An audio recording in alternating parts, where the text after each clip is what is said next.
నమస్తే, welcome to BRK. నేను దేవిక. 4 రోజులుగా ఇంట్లోనే శవం. ప్రార్థనల పేరుతో కుటుంబం పిచ్చి పని. ఇంట్లో ఎవరైనా చనిపోతే 1-2 రోజుల్లో అంత్యక్రియలు పూర్తి చేస్తారు. విదేశాల్లో వారి కుటుంబ సభ్యులు ఉండి వెంటనే రావడానికి వీలు కాకపోతే గరిష్టంగా ఒక 4 రోజుల పాటు పార్థివ దేహాన్ని అలానే ఉంచుతారు. మనిషి చనిపోయిన కొన్ని గంటల తర్వాత శవం నుంచి బ్యాడ్ స్మెల్ రావడం మొదలవుతుంది. కొన్నిసార్లు నోరు, ముక్కులోంచి గాలి వెళ్లి పొట్ట పేలిపోయే అవకాశం కూడా ఉంటుంది. చనిపోయిన వారికి వెంటనే అంత్యక్రియలు నిర్వహించడం ముఖ్యం. అయితే నగరంలోని కూకట్పల్లి పరిధిలో ఒక వింత ఆశ్చర్యకరమైన ఘటన స్థానికంగా కలకలం సృష్టించింది. శవం నుంచి దుర్వాసన వస్తున్నా స్థానికులు హెచ్చరించినా పట్టించుకోకుండా అలాగే శవాన్ని ఇంట్లో పెట్టుకున్నారు. చివరకు పోలీసులు రంగప్రవేశం చేయడంతో వారు దిగొచ్చారు.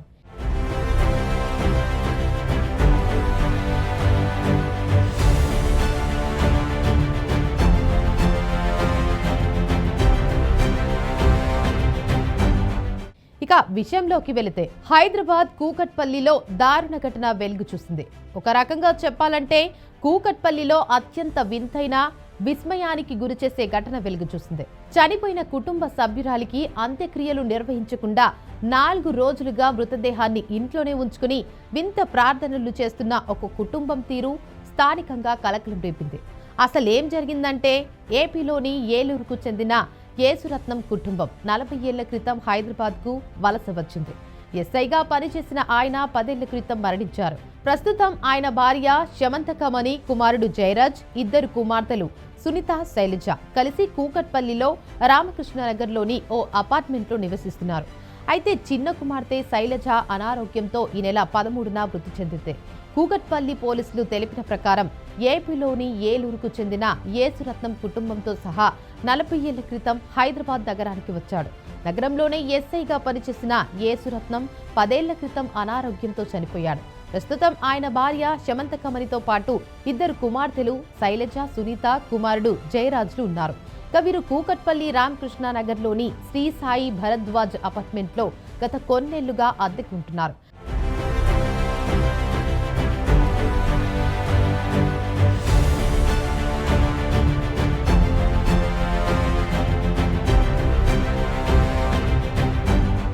అయితే పిల్లలు ముగ్గురికి పెళ్లిళ్లు కాలేదు. కొన్నాళ్ల క్రితం శైలజ ఆరోగ్యం పాడింది.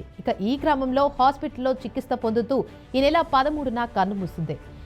అదే రోజు శైలజ మృతదేహాన్ని హాస్పిటల్ నుంచి ఇంటికి తీసుకొచ్చారు. ఫ్రీజర్ తీసుకొచ్చి అందులో శవాన్ని పెట్టి ఇంట్లోనే ఉంటున్నారు. అంత్యక్రియల గురించి ఎవరూ పట్టించుకోవడం లేదు. అవసరమైనప్పుడు తలుపులు తీసి సాధారణంగా రోజువారీ పనులు పూర్తి చేసుకుని మళ్లీ ఇంట్లోకి వెళ్లి తలుపులు వేసుకుంటున్నారు. ఇరుగు పొరుగు వారు ప్రశ్నిస్తే మా ఇష్టం వచ్చినప్పుడు చేస్తాం, అడగటానికి మీరెవరని నిర్లక్ష్యంగా సమాధానమిచ్చారు. శవం నుంచి దుర్వాసన కూడా వస్తుండటంతో స్థానికులు చేసేదేం లేక పోలీసులకు సమాచారం అందించారు. కూకట్పల్లి పోలీసులు ఇంటికి చేరుకుని వారిని అంత్యక్రియల గురించి అడక్క వారికి కూడా నిర్లక్ష్యంగా సమాధానం చెప్పారు. మా ఇష్టం వచ్చినట్లు చేసుకుంటామంటూ తలుపులు తీయకుండానే పోలీసులతో గొడవకు దిగారు. వెంటనే అంత్యక్రియలు నిర్వహించకుంటే తామే జీహెచ్ఎంసీకి అప్పగిస్తామని పోలీసులు వార్నింగ్ ఇవ్వడంతో దిగొచ్చారు. శైలజ మృతదేహాన్ని సొంతూరు ఏలూరుకు తరలించారు. కాగా మృతురాలి మానసిక పరిస్థితి సరిగ్గా లేదని స్థానికులు చెప్తున్నారు. ఆ కుటుంబం ఎవరితోనూ కలవరని, మాట్లాడరని అంటున్నారు.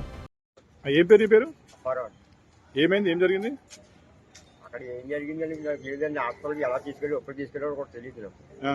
తీసుకెళ్ళిన తర్వాత నిన్న శుక్రవారం సాయంకాలం చచ్చిపోయినప్పుడు తీసుకొచ్చి సాయంకాలం 5 అవుతుంది. 5 తీసుకొచ్చారండి. తీసుకొస్తే మేము చూసాం, ఏంటి బాడీలా ఉంది అనుకున్నాం వాళ్ళు. ఆ బాడీ అనుకుంటే చూద్దాం తెల్లగొడ్డ వేసి ముసుకేసి ఉంది. ముసుకేసి ఉంటే మళ్ళీ పైన దుప్పడేసి మళ్ళీ పైకి డ్రైవరు వాళ్ళ ముగ్గురు మొత్తం మోసుకొని పైకి. ఏ రోజు శుక్రవారం సాయంకాలం 5 గంటలు. అదే రోజు అనిపింది ఆమె. అప్పటి నుంచి ఇప్పుడు బయట రాలేదా? బయట రాలేదండి. అలా వెళ్ళినా సరే తలుపులు తీయలేదండి. ఓపెన్ చేయట్లేదా? ఓపెన్ చేయట్లేదండి. అది ఎవరితోనే మాట్లాడండి, ఎవరితోనే చేయరండి. ఓకే. ఏ ఫ్లోర్? 3వ ఫ్లోర్ అండి.